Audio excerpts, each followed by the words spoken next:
Assalamualaikum warahmatullahi wabarakatuh. Perkenalkan, nama saya Muhammad Ramzi Lutfi, NIM 1914201133 dari kelas Perbankan Syariah D semester 3. Akan menjawab pertanyaan kuis 1A.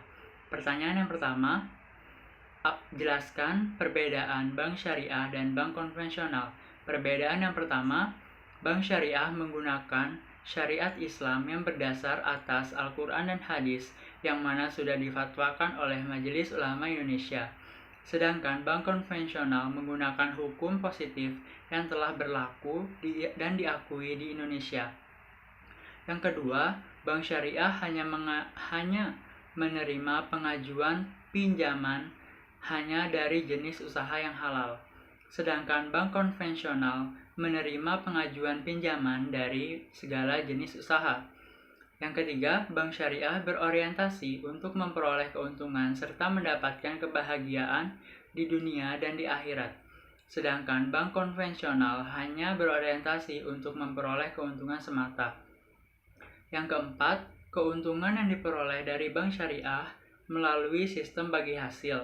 Sedangkan keuntungan yang diperoleh dari bank konvensional berasal dari bunga. Yang kelima, hubungan antara nasabah dan bank syariah adalah sebagai mitra.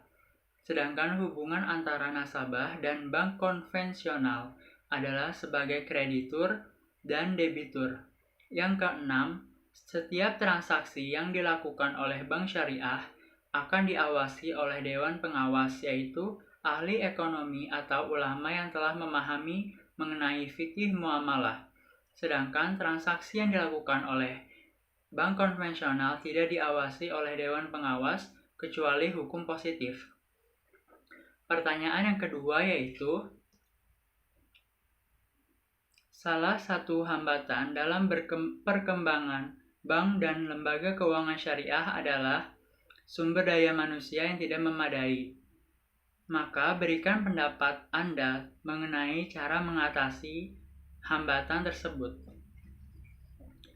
Menurut saya, salah satu cara untuk mengatasi hambatan tersebut di mana sumber daya manusia yang tidak memadai adalah dengan mengembangkan sistem pendidikan yang mengajarkan teori dan praktek di perbankan syariah sehingga menghasilkan atau memunculkan lulusan-lulusan akademi yang terampil dan memiliki kualitas yang baik di bidang perbankan dan kelembagaan syariah.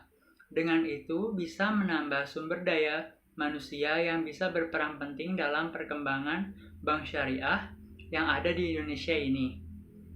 Dan juga perlu adanya upaya-upaya yang lebih progresif dari semua pihak yang concern terhadap kesadaran dan pengembangan bank syariah baik dari kalangan pemerintah, ulama, praktisi perbankan, terutama di kalangan akademis.